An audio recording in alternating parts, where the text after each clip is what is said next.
Le WOD 1 des CFSB Games est un 4-time avec un time cap de 13 minutes.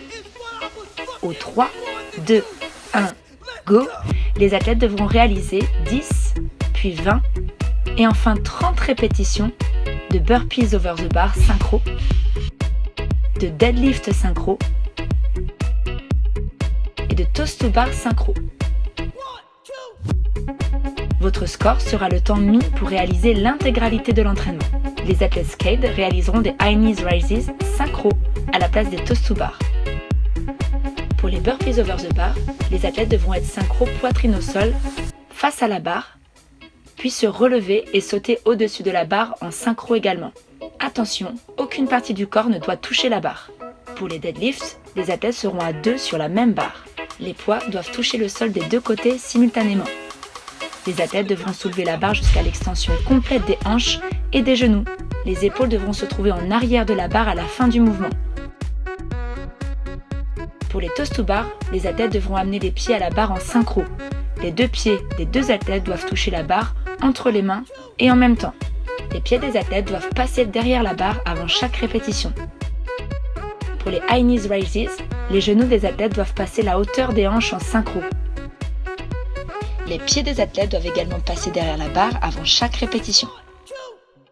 Le WOD 2 des CFSB Games commencera directement à la fin du WOD 1. Il s'agit d'un complexe à réaliser le plus lourd possible. Attention, vous ne pouvez pas lâcher la barre durant l'enchaînement. Vous aurez 7 minutes pour réaliser autant d'essais que souhaité. Votre score sera l'addition de la meilleure barre de chaque athlète. Pour les teams RX, vous devez réaliser un deadlift, un hang power snatch, un squat snatch et un overhead squat. Pour les teams scaled, vous devez réaliser un deadlift, un hang power clean, un squat clean et un shoulder to overhead. Pour le deadlift, la barre doit être amenée aux hanches, le corps en extension complète et les épaules derrière la barre. Pour les hang power snatch et les hang power clean, la barre doit partir d'au-dessus des genoux et terminer en réception power, c'est-à-dire avec une flexion ne dépassant pas la parallèle. Pour les squat snatch et squat clean, la barre doit toucher le sol au début de la répétition et la réception doit se faire en squat, les hanches plus basses que les genoux.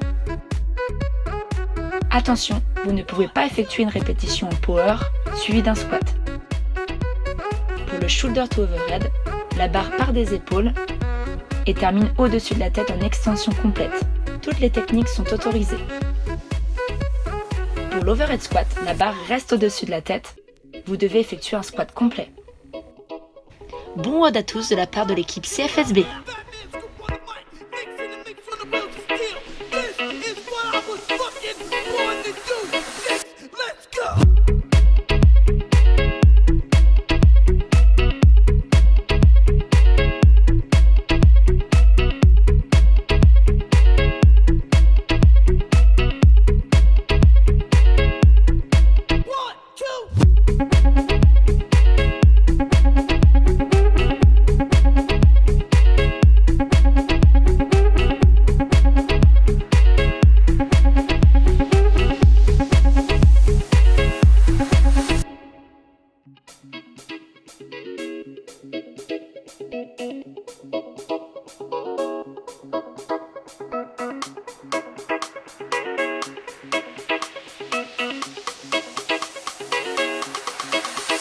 Let's go!